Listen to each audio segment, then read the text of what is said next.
Bismillahirrahmanirrahim. Assalamualaikum warahmatullahi wabarakatuh. Saya Nifi Islami dari kelas 2A Teknik Elektro UIN Suska Riau. Di sini saya akan menjelaskan fiber optik atau sera optik.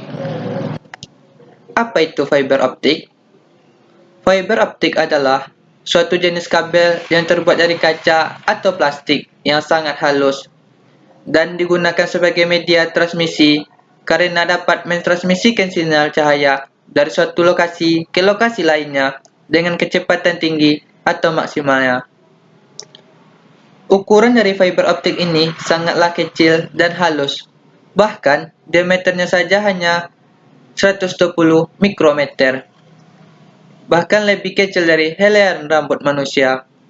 Komponen dari jaringan ini memiliki kecepatan transmisi yang tinggi dengan menggunakan pembiasan cahaya sebagai prinsip kerjanya. Sumber cahaya yang digunakan untuk proses transmisi adalah laser atau LED.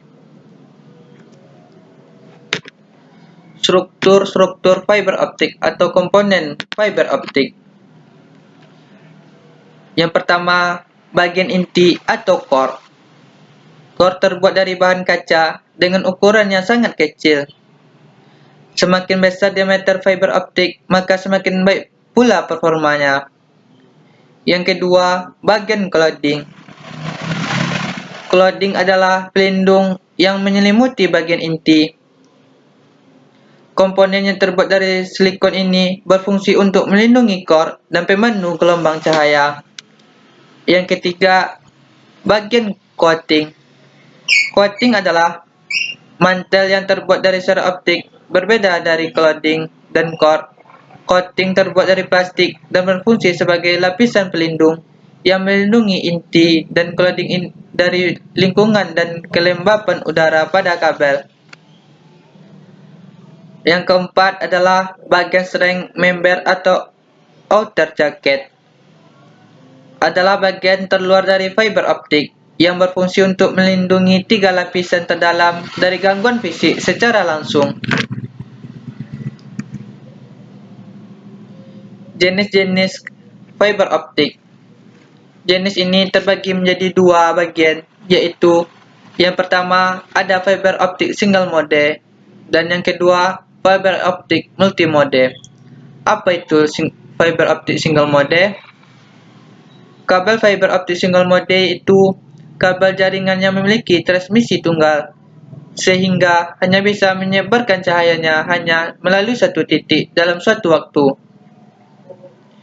Jenis fiber optik ini memiliki inti berukuran kecil dengan diameter sekitar 9 mikrometer yang digunakan untuk mentransmisikan gelombang cahaya dari sinar inframerah dengan panjang gelombang 1300 sampai 1500 nanometer. Sedangkan yang kedua, fiber optik multimode. Kabel fiber optik multimode merupakan kabel yang dapat mentransmisikan banyak cahaya dalam waktu bersamaan karena memiliki ukuran inti besar yang memiliki diameter sekitar 625 mikrometer. Kabel jenis ini biasanya digunakan untuk keperluan komersial, yang pada umumnya diakses banyak orang. Fiber optik ini mengirimkan sinar inframerah yang memiliki panjang 850 sampai 1300 nanometer. Tipe-tipe kabel fiber optik. Tipe ini terbagi menjadi 8 bagian. Yang pertama ada take buffer, yang kedua breakout kabel, ketiga aerial kabel atau self-supporting, yang keempat hybrid dan composite kabel, yang kelima armored kabel, yang keenam low smoke zero halogen atau LSZH, yang ketujuh simple kabel, dan yang terakhir yang kedelapan adalah zip core kabel. Fungsi fiber optik atau sera optik. Fungsi dari sera optik ini mengacu pada pengertian fiber optik di atas. Fungsi sera optik pada dasarnya sama seperti kabel lainnya, yaitu untuk menghubungkan antar komputer dalam suatu jaringan komputer. Letak perbedaan antara fiber optik dengan jenis kabel lainnya adalah kemampuannya dalam memberikan kecepatan tinggi dalam hal akses dan transfer data. Selain itu, secara optik juga tidak mengalami gangguan elektromagnetik, seperti halnya kabel lainnya, karena pada kabel ini tidak terdapat arus listrik. Selain karena kelebihan fiber optik tersebut, proses instalasi juga harus dilakukan oleh para ahli, sehingga membuat biaya instalasinya menjadi lebih mahal. Pada umumnya, perusahaan operator telekomunikasi lebih memilih memakai kabel fiber optik karena berbagai kelebihannya tersebut. Tempat fiber optik itu terdapat di sekeliling kita, di antaranya terdapat di dalam tanah atau di udara. Meskipun hadir dengan kemampuan lebih tinggi daripada jenis kabel yang terdahulu, bukan berarti kabel fiber optik ini tidak memiliki kekurangan sama sekali. Di bawah ini, saya akan menjelaskan berbagai macam kelebihan serta kekurangan yang dapat peroleh jika menggunakan fiber optik. Kelebihan dari fiber optik. Yang pertama, jenis kabel fiber optik ini memiliki kemampuan mengantarkan data dengan kapasitas besar serta jarak transmisi yang sangat jauh. Dengan kapasitas gigabyte per detik, maka memberikan kebebasan bagi perusahaan-perusahaan internet dan telepon memilih bandwidth tinggi.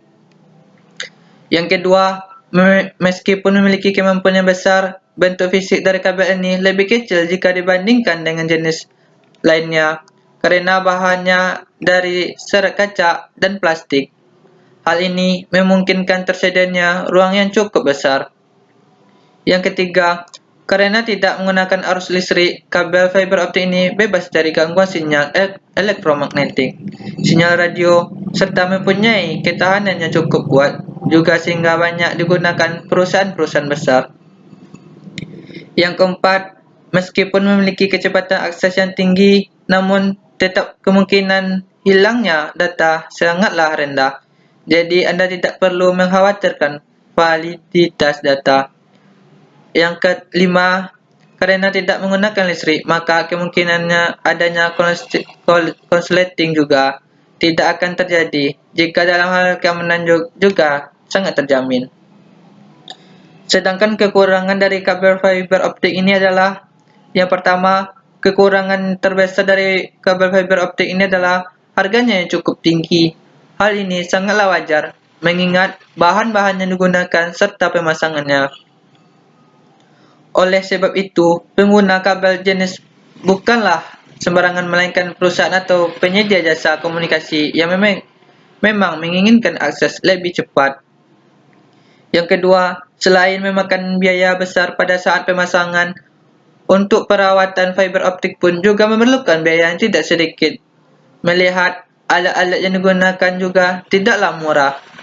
Dan yang terakhir, perhatikan juga penempatan kabel fiber optik. Biasanya dipasang pada jalur yang berbelok atau yang memiliki sudut melengkung agar proses berjalannya gelombang bisa lebih lancar atau tidak terhambat. Cara kerja fiber optik ini sebelumnya sudah sempat dijelaskan bahwa kabel fiber optik tidak mengalirkan listrik, namun cahaya.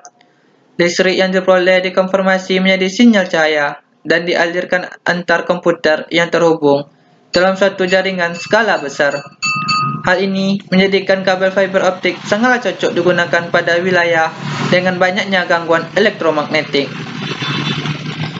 Jika pada kabel koaksial atau twisted, panjangnya kabel seringkali menjadi penghambat. Namun, hal ini tidak berlaku bagi kabel fiber optik.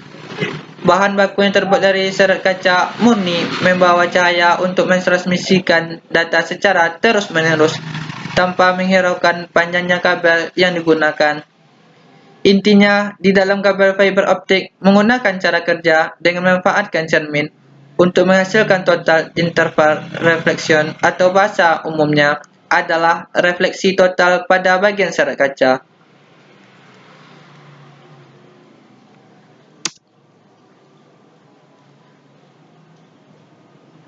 Itulah pengertian fiber optik yang perlu Anda ketahui, terutama jika Anda ingin melakukan instalasi. Baiklah, hanya itu yang dapat saya sampaikan. Kalau ada salah dan janggal, saya mohon maaf. Saya sudahi. Wabillahi taufiq wal hidayah. Assalamualaikum warahmatullahi wabarakatuh.